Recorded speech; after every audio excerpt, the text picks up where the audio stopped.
Any further ado, let me introduce these two guys to you. So we've got Jeremy Utley returning again. So this is an encore performance for Jeremy.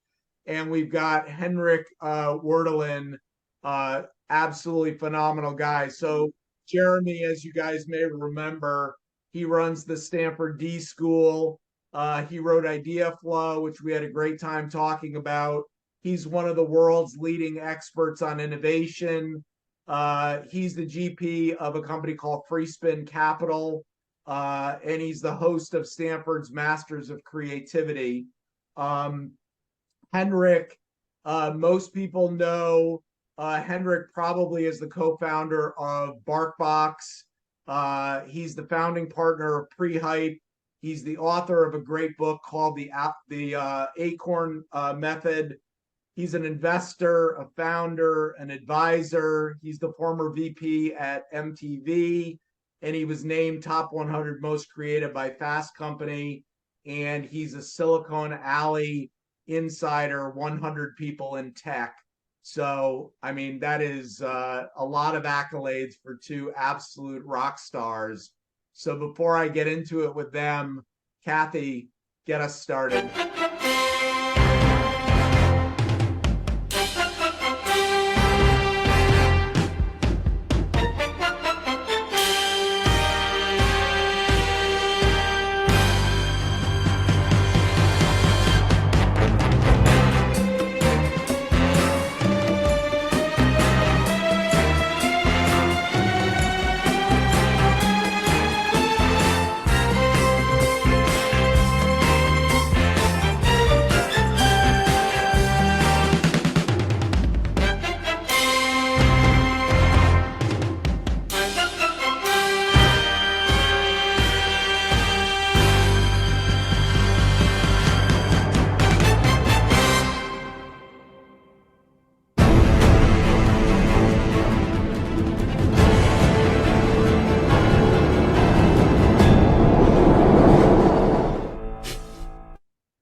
Welcome, guys. Welcome to the Outlier Project. Jeremy, this is old hat for you.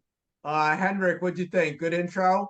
I mean, like, I love it. I need to have this intro for every meeting I now join. This is incredible. Well, that was thanks to Mike Perlow, who put that together, Perlow Productions. Thank you, Mike. I don't know if Mike's on the call. But I'm pumped up to have you guys here with us. Let's start by how did these two amazing people, how'd you guys meet and how did you start collaborating together? Henrik, I'd love to hear your version of this story, by the way. By the way, Scott, my low-key objective was just to get Henrik introduced to this crew. So as far as I'm concerned, I've already done my job. I'm just going to go on mute and then, You're punting over to Henrik. Long snapping. We met on Tinder. I'm I'm not sure I remember. The folks, so Prehype is this halfway house for entrepreneurs that we made about 10, 15 years ago, where I realized that after selling a company, you don't really have many places to hang out. And so I managed to kind of group a bunch of entrepreneurs together, and we ended up building a bunch of companies. And we've obviously always been completely in awe of what they're doing over the D School. And so I think, Jeremy, correct me if I'm wrong, that we got introduced some random way, and then you asked if we would come and do a talk at one of your classes, and we played very hard to get, and then showed up about 15 seconds later, and that must have been like what, many years ago by now? Yeah, probably 2017 or 18. Yeah.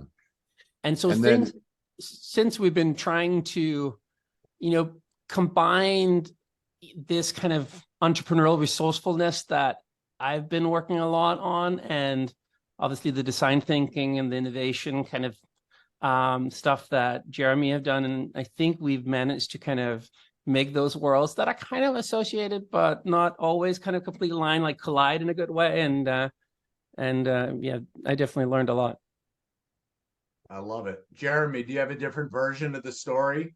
No. That's good. I think a Stanford board member introduced us as kind of kindred spirits, and we're always seeking to find ways to collaborate with interesting people. And then a lot of collaborations are kind of a job interview, if you will, so to speak. Yeah. And some collaborations go nowhere. Other collaborations result in lifelong friendships and partnerships and things like that.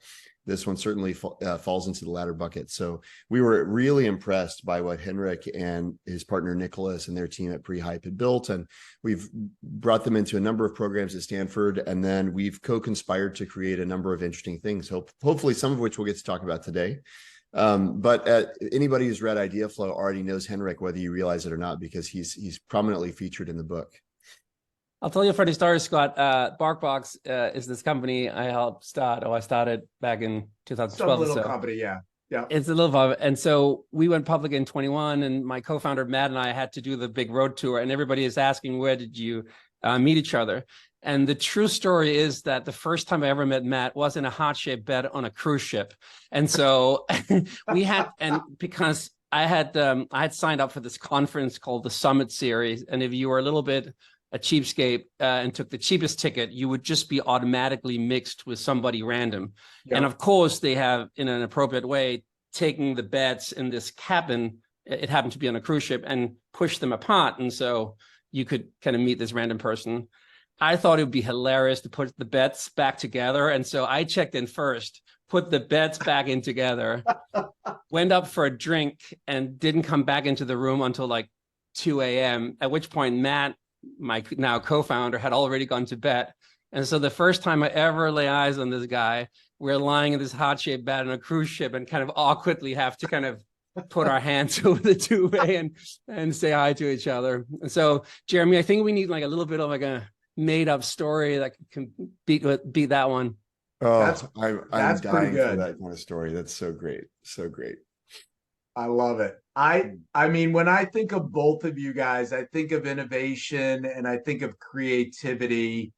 Tell us a little bit about, so Jeremy, I'd love to hear you talk a little bit about Free Spin Capital, and Henrik, if you could talk a little bit about what you guys are doing at Prehype. I think it's super interesting.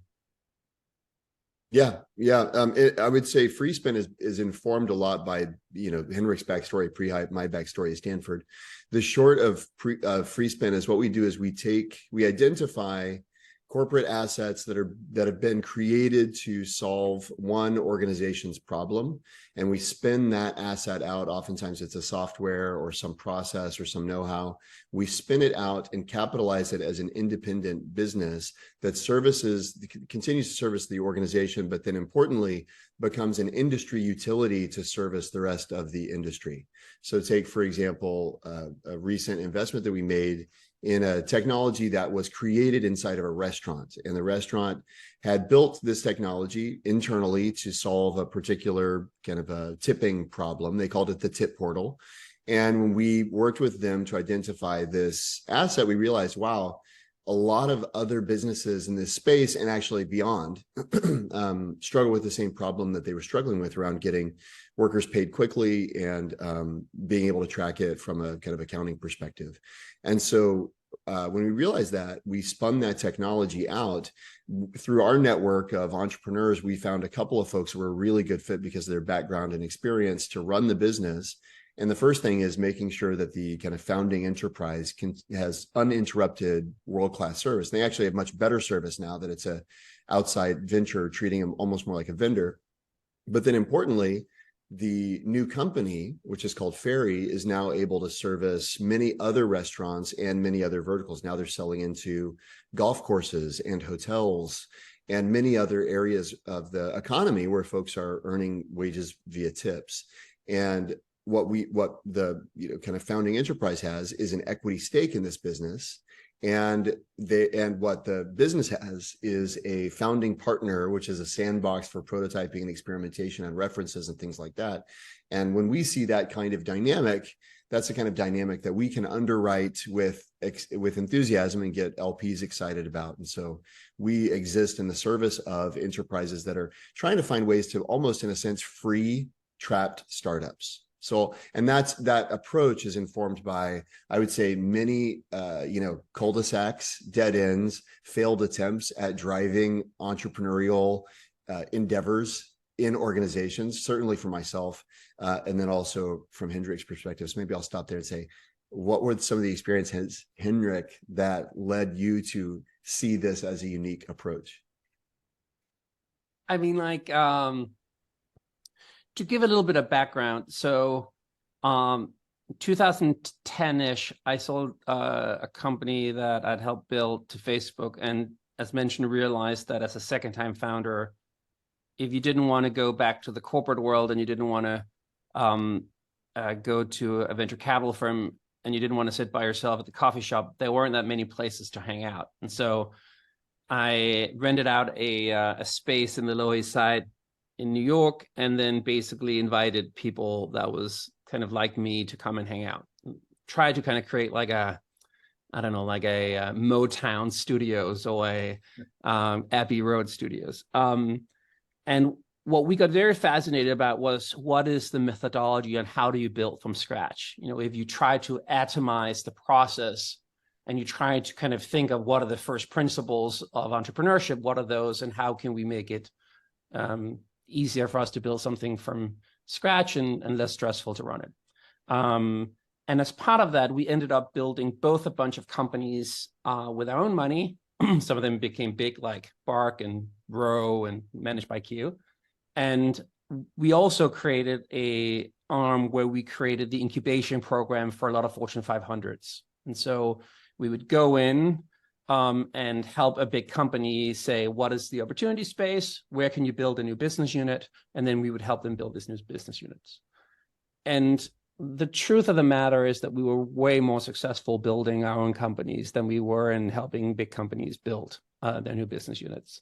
And so I think at the time where Jeremy and I got to talk quite a bit about it, I was pretty frustrated about our less success in helping these big companies. And I firmly believe that big companies need to learn this skill, because as we see, the half-life time of a Fortune 500 is getting shorter and shorter. And so I very much believe that you have to look at building these as like a forest, not like a big tree.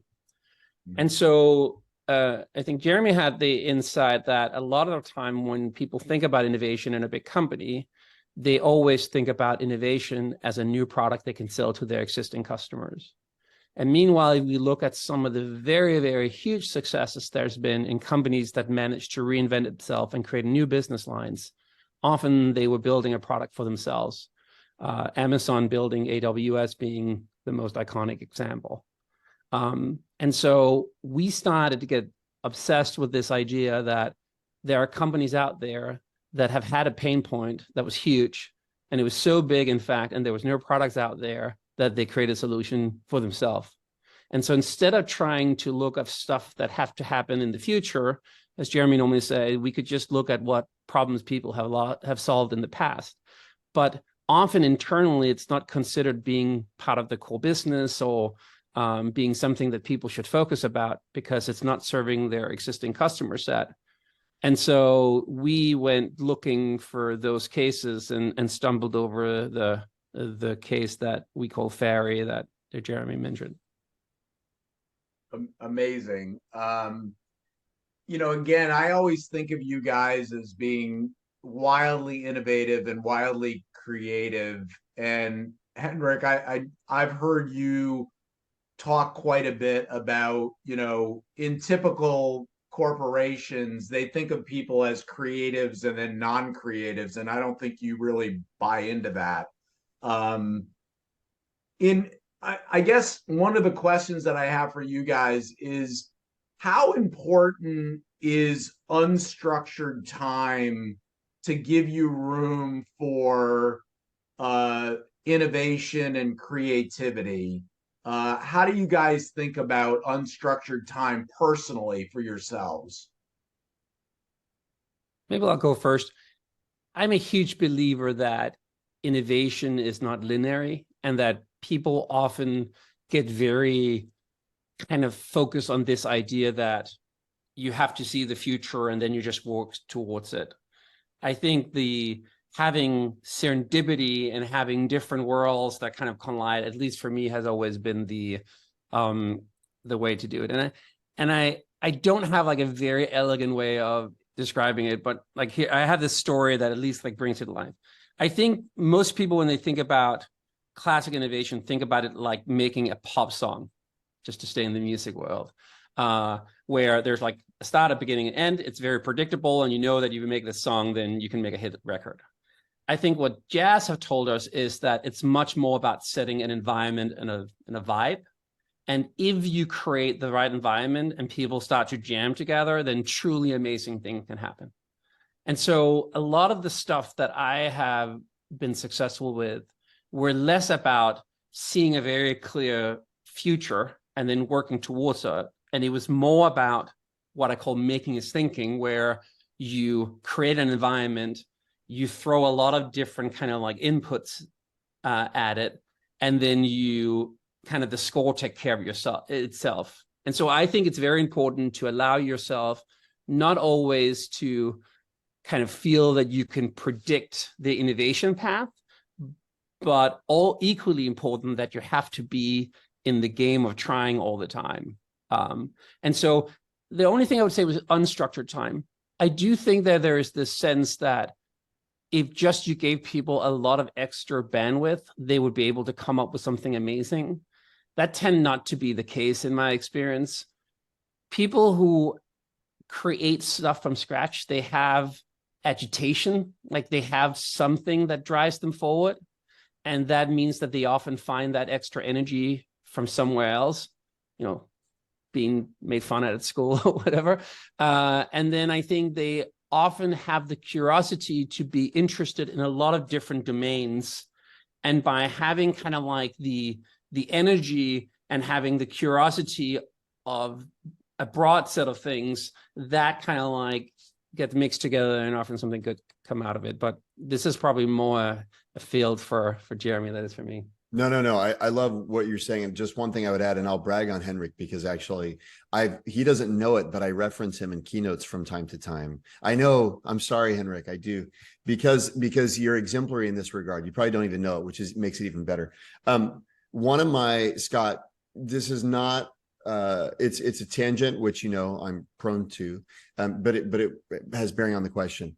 One of the best pieces of research on creativity comes from Dr. Charles Lim at Johns Hopkins. And I wasn't reminded of that by your question about unstructured time, but I was reminded of it by Henrik's reference to improv and jazz.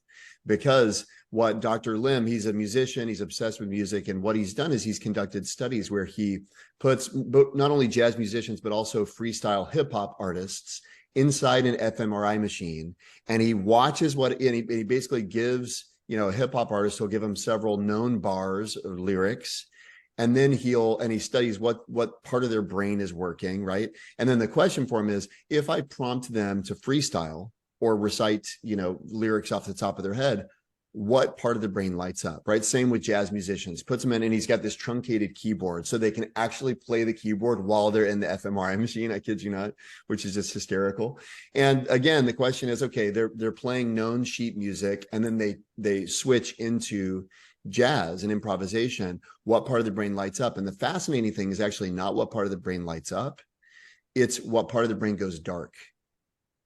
And the part of the brain that goes dark is the area that's responsible for judgment. And it's really profound to think about that they basically stop self-censoring. And why is that important? And I'm getting to my Henrik compliment. It's critical to self-censor because the truth is, there's no such thing as a bad idea. I love what De Bono says. The value of an idea is not in its own merits, but in what it does to one's thinking. And so if you see that an idea is just a spark, and there's a question about, can I be sparkable, right? Sparkability, I think, is a highly undervalued character trait. When you're sparkable, an unexpected input, it's not like, you know, a banana rocket, whatever, right? It's like, that's random. Okay.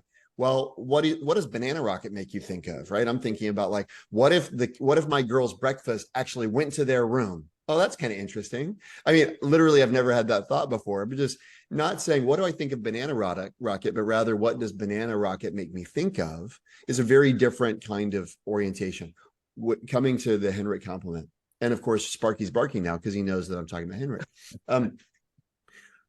One of the ways that you create this serendipity that Henrik referred to in the context of a team, it's one thing to allow yourself to have bad ideas and to be sparkable yourself, but even better if you enable a team to be sparkable together. But what it requires is not only that everybody shuts off that kind of self-censorship and judgment that Dr. Charles Lim saw jazz musicians and freestyle hip hop artists do, but it also requires that you're willing to put yourself out there. And one of the things Henrik often says, almost every single time we talk every week, almost every time we talk, at some point in the conversation, Henrik says some variant of this phrase: in the spirit of sharing a stupid idea, in the spirit of saying something dumb. And what he's doing there is he's bringing, the banana rocket, so to speak. It's like, any reasonable person does not say banana rocket in the presence of Olympians and special operators. It's like, that's absurd, right? And yet, like, what does, again, to use the absurd phrase, what does banana rocket do for everybody here? It's like, it does something different, right? And it requires individuals have the courage to say the dumb thing. And Henrik, to me, is exemplary in his willingness to spark a team with what he knows isn't a good idea, but he knows what they need is something to get started. And to me, it just coming full circle back to that question of unstructured time. If the team always has to be productive and, to use Henrik's word, be linear in their thinking, there's no space for bad ideas. If the meeting is only 15 minutes and we have to get XYZ done in the time, we're toast. But if we've carved out space, even as a team, and sometimes our team we meet, we don't even know what we're going to talk about. But that I heard Atul Gawande, wrote Being Mortal. He was being interviewed by Stephen Johnson once, probably my favorite author. And Dr. Gawande told Stephen how he schedules unscheduled time. He actually does that as a practice. And I think it's amazing, actually, if a team can do that. As a team, we're going to schedule unscheduled time, meaning we're going to get together. But what's on our minds? What's going to come up? And it's not so directive and so deliberative, but more a kind of a cultural value that we're going to create space for riffing together in an improv jazz style. Love it. Yeah, we are definitely going to run out of time very quickly here. But I've got another question, Henrik, for you, because this is fascinating to me. I mean, BarkBox was so wildly successful. And you looked at marketing in a very different way. And I think because of that, things like, customer love and love bombs and Bark Post and all these other amazing things came to fruition. Tell us about how you were thinking about marketing at BarkBox and how it contributed to the success. I think one of the things we did a little bit different was we took a bit from the MTV playbook. So I spent 8 years in the late 90s at MTV, and that was obviously a very unique time for that channel. And I was lucky enough that I started my career there by breaking into the studios and transmitted an hour live TV. And instead of getting sued or fired, I got to run product development.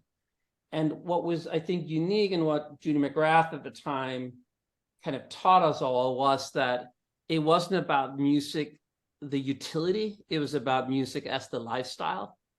And so the stuff that we did was never about 5 ways to attend a concert or how to tune a guitar. That was not what the vibe was on the channel. And so when it came to to BarkBox, instead of like looking at the utility of dog, which I think most people do, we kind of looked at the kind of how it is to have a dog and the lifestyle of dog, and how do you basically make the dog as happy as it make you. And so suddenly the marketing and the content that we created became much more about writing that culture that was already there, and then just putting names and labels and making videos that people could share to self-identify. And so we took very much of an approach of like, let's do Disney for dog, or for let's do an MTV for dog. And I think where that becomes most obvious is that the next product line that we then launched for Bark was not a cat box or a hamster box. Our business was not putting stuff in a box and then sending it out. Our business was to make dogs happy. And then our kind of exploration in the marketing world, but also in the product side, became that. So I think the fundamental insight that I had with that was a few things. One is we're very obsessed at Pre-Hype, but also at Bark, with what we call customer founder fit, which basically not thinking as much as the product, but thinking about the core team and then who are they serving. And so that becomes, and then we're obsessed about what problems does these customers that we'd like to serve for a long time, what are the problems they have? And then we basically see the products and services that we're offering as just thesis statements that we are trying in order to see if we can solve that problem. And then the marketing just flows with that flows with that narrative. I think that was part of the reason why we kind of grew as fast as we did, and why I think we created a product that is much less utilitarian than what you all see in the pet industry. Yeah, I mean the innovation and creativity that you created there, and giving people space to do unconventional things, I think is just to point out love bombs, for example, because that was one which is it's a term that happened when somebody have experienced something unpleasant in their life, and we then send them an endless amount of love, often through products or but we have a gentleman called Hanan working in the company, and he's been there forever, and he runs what we call a happy team, which is basically, I think, what most people will consider a customer service team, but really it's so much more than that. And he's like a very, very unique person, because he has this spirit of finding people who basically he considered like were gets energy from serving other people. And it's a very non-Danish, I'm from Denmark, and it's a very non-Danish kind of like way of thinking, because you kind of like, you almost establish there's kind of like different levels of equality of that. But it's not the case at all. Like, he just truly gets very happy when he makes other people happy. And from that, he built this team that send handwritten notes when a dog passes, or that when there's a way to make it happen, something to make it happy, they'll just fix it. And it have completely transformed our business. I'll give you an example. We at one point had I came down to the office in Columbus, Ohio, where our customer service team is, the happy team is. And I noticed that people had all these Post-it notes and all these bark boxes around their desks. And that's not our distribution center. So I was like, what's up with that? And they told the story of how somebody had called in and said that they had a pig that was a pet pig that was a subscriber to BarkBox. And it was really, really uncomfortable when we sent pork treats to that specific customer. And so the customer, happy person, had basically said, okay, note to self, never ever send pork treat to this customer, and put a note and took it upon themselves of packing the boxes themselves. So every month, instead of like getting them through a normal procurement system, this customer service will come into work and then kind of build the box themselves, made specially for this pig. And everybody around them go like, hey, this is cool. We get all these other people who are calling in and have like dogs have different play styles, or dog that's allergic for something. And so they ended up having like all these, I think they ended up having like 6,000 boxes they were packing by themselves in the office. And then obviously we went to the engineering team and said, hey, this seems to be a problem that you guys should solve. And now we have, I think 10,000 different versions of the box, and it all happens algorithmically. But the point is that without Hanan, without having somebody that truly had like a very purified DNA that you wanted to inject into the company, and allow Hanan to kind of have pretty free realm on kind of how he would execute on that, we would never had kind of like gotten to that. And so I think the innovation kind of lesson for me was, when you find somebody who has that thing, you know, just let them do what they want to do and get out of the way, and then solve the problem with technology, instead of always being so kind of focused on trying to find a way to scale it.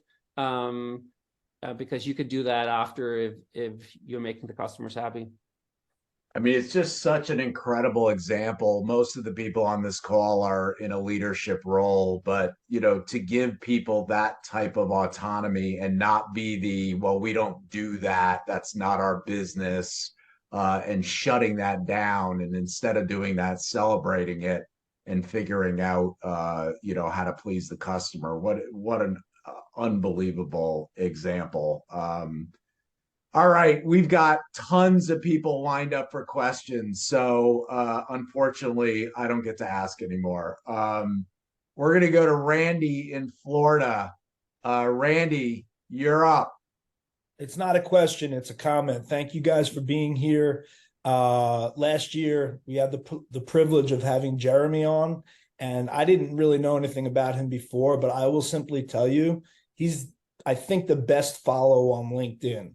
So the reason I say that is because he challenges you to think differently. And what I heard from Henrik, who I am now going to start following, is that he has that same DNA that Jeremy does. So if you're not following Jeremy and Henrik, you're crazy. And Jeremy, the one thing that stands out from my journal was when you suggested having, instead of the suggestion box, the problem box.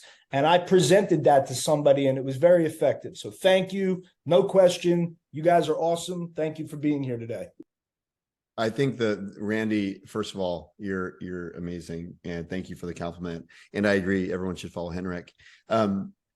The thing about problems, and it's related obviously to what Henrik was just saying, just developing an attunement to problems is a skill that everybody can do. You know, you hear about this kind of apocryphal leader that says, don't bring me problems, bring me solutions. We all know that's not an innovation leader.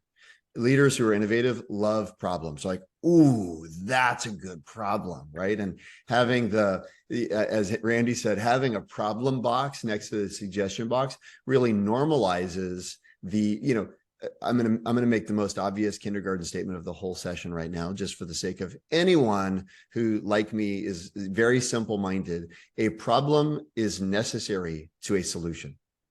And a lot of times we think about problem solving, we want to innovate and all that stuff, and yet we don't have a problem. And so actually attending to the problem and having a practice, as Randy mentioned, around, you know, capturing problems is a really simple practice that I have my kids do it. I mean, we could talk about kids doing entrepreneurship. Being aware of problems is the first step to being an innovator. I will also just add, like, I mean, like, I agree with that. I mean, like, my post-it notes goes, it sucks that, because I feel like if you have a good it sucks that statement, it's just gold for entrepreneurship.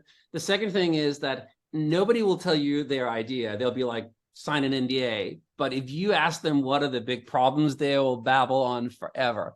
And one of the reasons why we started down in the corporate stuff was I was flying from London to New York, and I sat next to a gentleman from Maersk, the shipping company. And he was saying that they were shipping $1 billion worth of empty containers from the US back to China every year. And meanwhile, like, I had just met like these two entrepreneurs that were building another stupid photo sharing app that the world didn't need. And so I was like, hey, if just only we can get more of the entrepreneurs to kind of understand what are some meaningful problems out there. And so it's just another way of making the same point that problems, like once you have like well-defined problems, the ideas tend to be relatively easier to kind of get by, but good problem statements are gold. It sucks that. That is phenomenal. Love it. Paul, we're staying in Florida. Paul, you're up. Oh man, first I just want to say, Jeremy and Henrik, thank you so much for your time. This has been amazing. I find that for a lot of entrepreneurs, the major pain point is execution and like really figuring out your value, especially when you're doing something that's kind of fairly different. I'm curious for you both. Do you have like a strategy or any insight in terms of how people can figure out their value in the marketplace? Because while we all like to say we're priceless, if you show up to that in the marketplace, you're going to get nothing. So I'm kind of curious on your thoughts on that. Well, maybe I'll start and then Jeremy can jump in. Often when people don't find out the value, basically going back to the earlier statement, it's because the problem that they're solving is not meaningful enough for people wanting to pay for it. And so one of the things that we tend to do, and that I described in the book, is called signal mining.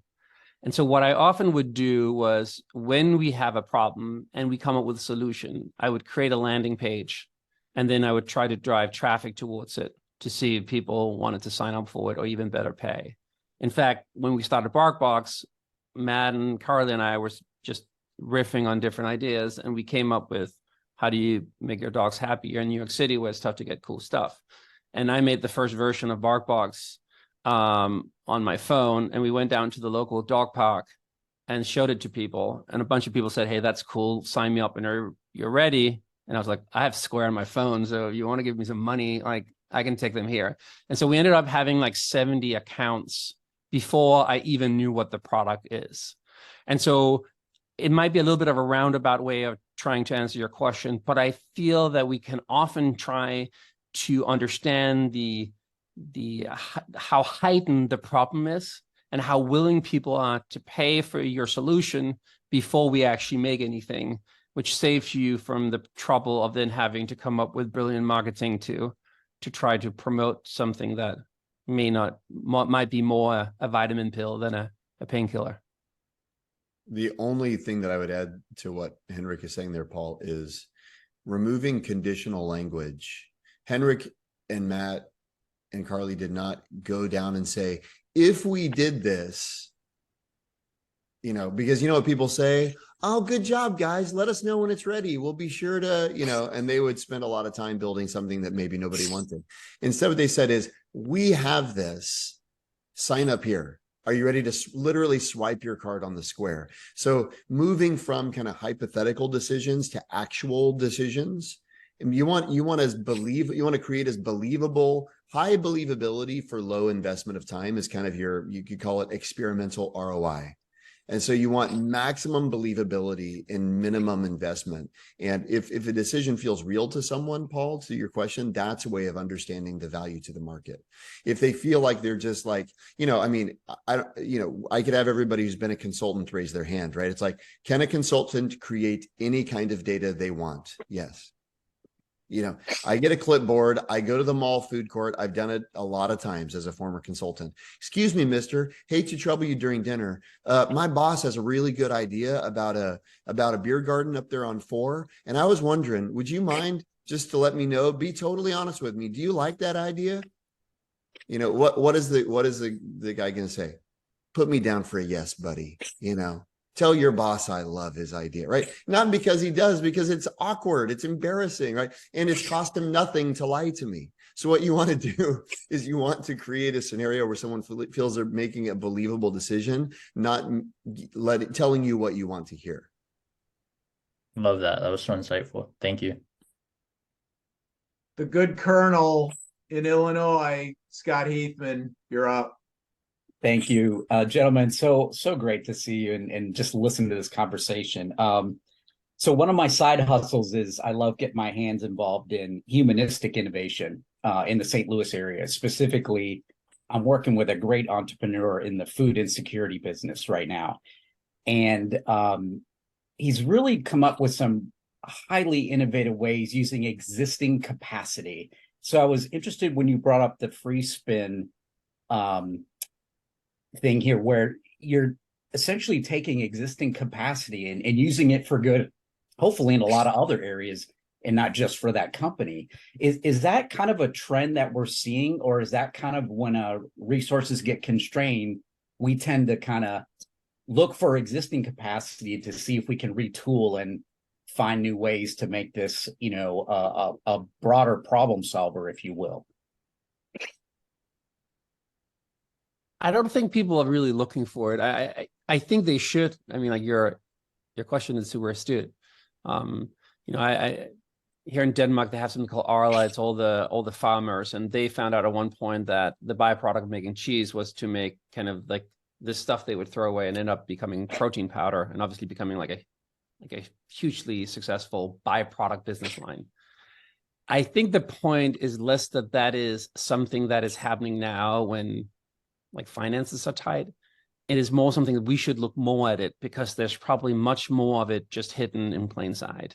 And so I don't know, Jeremy, you see more of these companies than I do. I don't think people are really looking for them. I think people are so obsessed about doing something cool R&D for their existing customers, of like something that can make coffee underwater and it sounds great in a brainstorm. And often I think some of these very practical things that are solving a real problem is just in front of them.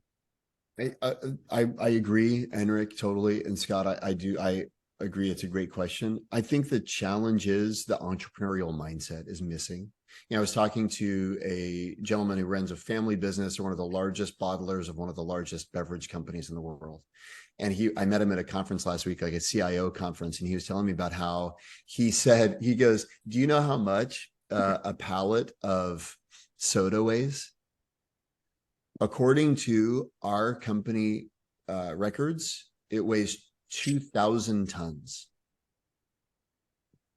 And he said, it's been that way for years, and it doesn't weigh that. And it doesn't weigh 2,000 tons. That's crazy. But he said the people whose job it is to input the data never realize that that the unit is tons, not pounds. And they always put in 2,000 tons. And our delivery estimates and our load management, all of these systems are built on wrong data. And he said it wasn't until I went in to talk to somebody in the shipping floor and I asked them what they do, he said there's people who every single day correct the wrong data, and nobody has ever raised the flag that the data is being entered incorrectly. They're just people who think their job is to correct the mistakes others made rather than fix systematic problems. He said, I was on the line and then I noticed that, yeah, Tom's exactly right. It's always, yeah, I mean, we just are always fixing things, He said, I was on the line and I'm watching, we've got these cameras. He said cameras used to be on the line because people were afraid that a mouse might crawl into a bottle. And so they're looking for mouses. But he said, you think about all the other data that we could be gathering right now. The only question that camera is answering is mouse, yes or no? That's it. He's like, we haven't had a mouse in a bottle for like 50 years, but no one's ever said, wow, we have this amazing source of data. What else could we be measuring?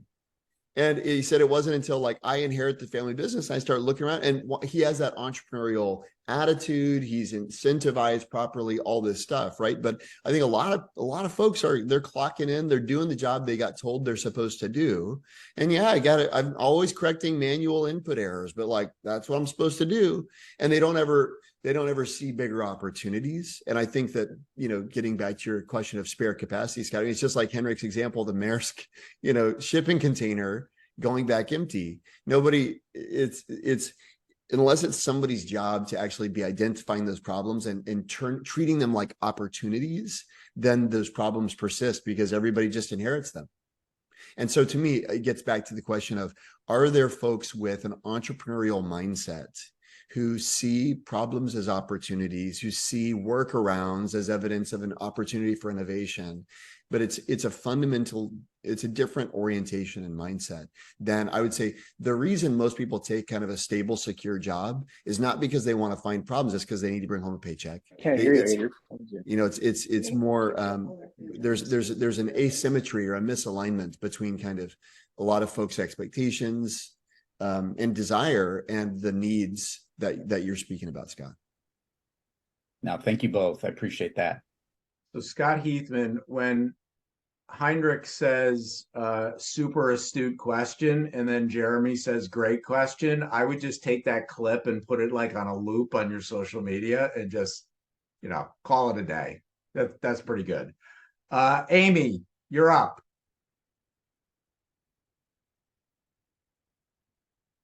Do we lose Amy?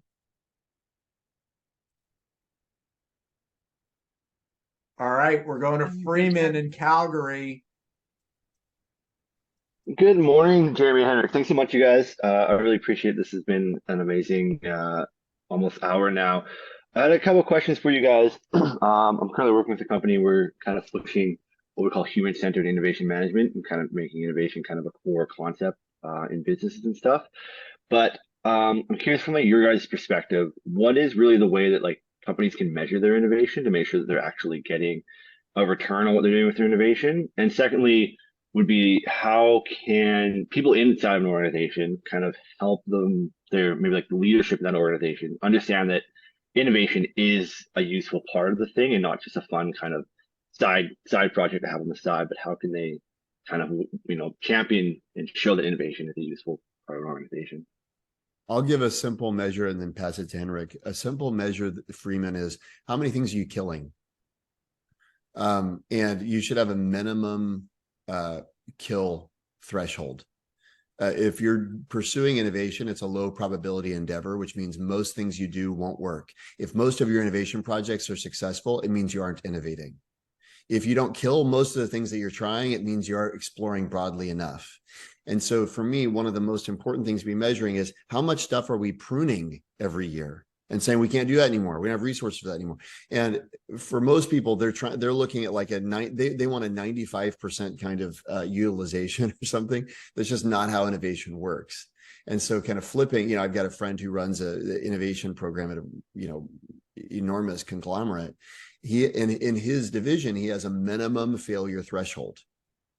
And so what he says is if at least 60% of the stuff we're doing, we aren't killing year over year, I know we aren't exploring broadly enough. And I declare my unit to be a failure. And part of his evaluation incentives and things like that are actually if he hits that minimum failure threshold. But anyway, I'm curious, Henrik, what do you think? Yeah, I had two other observations that might be useful. One is when we did all this incubation, we had this kind of internal phrase called innovation as a product you can ship. And one of the things that I don't think most companies do is to think about what is the object for taking the learnings and then making sure that they get shipped around the organization. And because a lot of time we use the failed kind of innovation efforts, we justify them with the learning. Meanwhile, I see almost no two-pager white papers that explain almost like a scientific protocol of what we tried and what worked and what didn't work in a form where it makes it very easy for the organization to consume it. And so I think in general, we should be much better of shipping the knowledge and the insights for these innovation. The other thing I would say is I very much share your pain in how do we make sure this doesn't become kind of the side circus. I mean, the amount of time I've sat in organizations and you see a company that's basically is fading. And meanwhile, they still kind of like, it's not really focused on figuring out what the future should be. I don't have an answer for you, but I will say, I do think that if you have raised your hand to try to do that work, then you're doing incredible work and that it's part of your job to take that anxiety and that fatigue on your shoulder, because otherwise it's just doomed. Like the default member in the organization is just not going to do what you guys are doing. And so I guess this would just be a little bit of like, even though it's unfair and even though it's kind of like annoying and even though nobody like pays attention and you get sent in front of the CEO and you get 15 minutes at the end of the meeting to do this thing that might be the future. I think it's important that somebody choose to do it, because otherwise we know that statistically it's just going to have a rapid regression to the mean. And so I guess this is a little bit of a military hoo-ha for people who kind of take on that job in the organization. Andrew Yeah, Diadio, that's awesome. you're up, my friend. Which Andrew? Thanks, Toby. This is pretty. Oh, the other Andrew, come on now. You gotta wait your turn. Exactly. Hey, thanks so much for everything today. Jeremy, you actually just made me think of a refinement to my question. So I heard Adam Grant a week or two ago at a conference kind of speaking about the exercise called Kill the Company, right? And so I'm running like a strategic planning session in a couple of weeks, and it's been my long-term client about 5 or 6 years now, and I'm feeling anxious for them, right? It's feeling a little stale. And I'm like, well, one of the issues is the company's a little bit patriarchal, right? So it's lived off of the founders' ideas, and I feel like that's starting to fizzle out, and it really needs this injection of new creativity and energy from a really talented team. But they're kind of cut off at the knees sometimes because of that patriarch. They're looking for his answers, right? So what do you think of the Kill the Company exercise? I probably already have a preview based on your last comment, but I'm thinking, well, let's start this thing from scratch. Yeah. Well, one of my favorite activities that we've done, there's a lot of research to back it up. I mean, you can think of like red teaming as like a construct, which is established already in military and such. But it's called a pre-mortem. And it's a very simple activity. I've written it up. I can send you stuff, and we've done it in a bunch of Henrik and I may have done one together actually. But you basically, the basic premise is you're a Wall Street Journal reporter, and you give the assignments the entire management team. Okay, 5 years from now, or choose your time horizon. I'd say it can't be so far off that they expect they've already been retired, right? 5 years from now, the headline is the company is being sold off for assets. It's bankrupt. It's being, chopped up. Your job is to write the headline and why this state of affairs came to be. And you want, one direct quote, one anecdote, illustrative anecdote, and kind of 3 main points.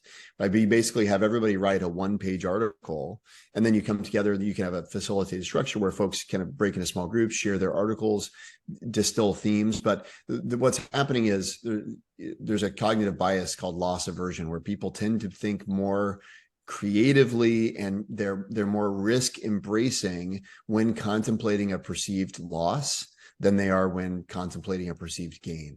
And so there's subsequent research which has demonstrated that having kind of like a success pre-mortem is also helpful as well. In 5 years, we've doubled EBITDA, we've 10x'd our market cap.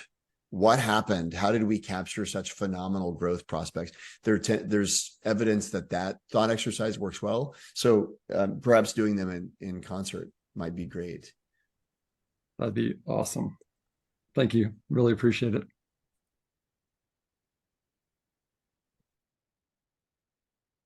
Chris, I'll you quickly could be add to our- the question. Oh yeah, please. I think that question becomes even more important if you ask, how would you rebuild the company in the age of AI? And I think for a lot of organizations, that means that you build them with a third of the staff, for example. Yeah, that's actually worth just putting, maybe Henrik, I'm queuing you for like a minute on Bark, if you're willing, but that's one thing Henrik and I have been doing. We're working with an MBA team, for example, to basically explore that question of what are the enterprise applications of AI, of generative AI that we don't know we need. Henrik and I did this a little bit ago with a fintech company, and they were blown away by, we just have a very kind of simple facilitated structure where we help members of the organization identify opportunities to infuse generative AI into their workflows to either optimize or accelerate. And it's hard for people to be imaginative without, Andrew, to Henrik's point about generative AI. How would you rebuild it in the age of AI? Henrik has done some amazing stuff, and you don't have to show anything, Henrik, but if you maybe just want to talk to it, for example, one thing we've seen is people's imaginations are like this big. And then we do a 10-minute, showcase of a few things, and all of a sudden they're like, wait, we could do all that. And so anyway, Henrik, it might just be worth a teaser of the kinds of stuff that stretches folks' imaginations in organizations. Scott, I know we're at time. Do you want me to just do 30 seconds? I mean, we've got all the time in the world. It's really up to you guys. Well, the only thing I would say is time, we'll hang out, definitely. So, Andrew, well, when we build our consumables division at Bark, we rebuild it from scratch instead of building on top of our toy business. And so, for example, if you go in, it's a good excuse for me to show you a bunch of dogs. If you go into anything that is food related compared to everything that is toy related in our business, you'll find that everything that is on a food website is rendered with AI through Midjourney, for those who are nerdy enough to know the difference. And all the stuff on the on the photo, on the toy side is photography. Now, what we're trying to figure out is that we have a 7-people photo team in the toys division, and we have a half-time FTE doing AI imagery over on the food side. And of course, we can do much more interesting photos with AI, because we can make a dog jump out of an airplane, with AI, and obviously tougher to do with photography. And so we're trying now to take a lot of our workflows and then identify how do we become more efficient so that we can solve some of the real problems instead of all the stuff that just takes a long time. And I think that is something a lot of organizations will have to go through, and kind of will come up with interesting kind of outcomes. Amazing. Do you guys have time for one more question? Sure. I sadly have a class that I have to hop to, so I actually do need to run. But if Henrik's able to, he's the better question answerer anyway, so it's perfect by me. I don't mind at all. Jeremy, thanks for joining us again. Unbelievable. I appreciate you. I appreciate you all. Thank you all. Outliers, you're amazing. Stay in touch, and until next time, see you soon. 100%. I'm happy to take another question. All right, perfect. Chris, cleanup hitter and a former collegiate baseball player. Pretty good. Yeah, I wasn't a hitter though, sadly. I was a pitcher. I got That's true. hit off me. You know how that goes. But that's why I'm here. If I was any good, I'd still be playing, Scott. No, first off, I wanted to say this is my first time joining this call, and I've only been a part of the project now for a little over a week. And I just want to say thank you to everybody here who's welcomed me. And seeing this conversation today just inspires me further as a first-time entrepreneur. I've been in the government space for the last 20 years in various capacities. But Henrik, actually, my question was going to be to you anyway, so this works well. As someone who is aiming to inspire people through sentiment, and then with a plan long-term to monetize that for sustainability, how did you go about with BarkBox, or how do you go about currently creating that connection? And how long does that connection take to create, to where a consumer or somebody within your space will find you relatable and trustworthy and fall in love with you before you even have a product to give them? I mean, like, it's a bit of a philosophical question, so you get a bit of a philosophical answer. I mean, like, back to the point of, the first 2 things I try to do when I do a startup is to figure out who I want to serve for the next 10 years. I think of it as the affinity group, and that could be caught in very different ways. And then what problem, they have that can solve. And if I truly give a shit about solving their problem, I think that authenticity is very difficult to fake, and I think people pick up on it very fast. And so anytime that you have a true customer founder fit, where the person is out there just to serve that customer, I feel you get that authenticity. And every time you do something just to make a buck, then I feel people sniff it very fast. And so I think it's just about, it sounds like you're going into this with the right intention. I don't think that you can make stuff that is unauthentic with that approach.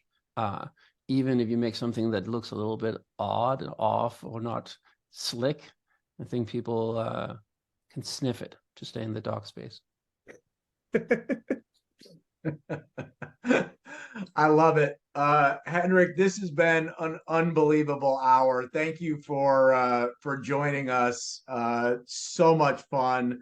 Guys, buy the Acorn Method and then write a review on Amazon. I know it means a lot to all authors. Henrik, anything else that we can do as a community of people around the world to support you?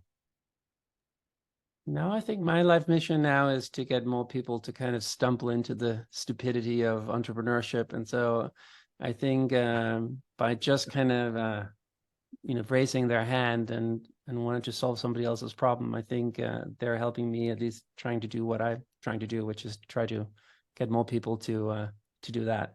That was a very cryptic sentence, but there you go. Well, thanks again for joining us. Absolutely spectacular hour. Loved it.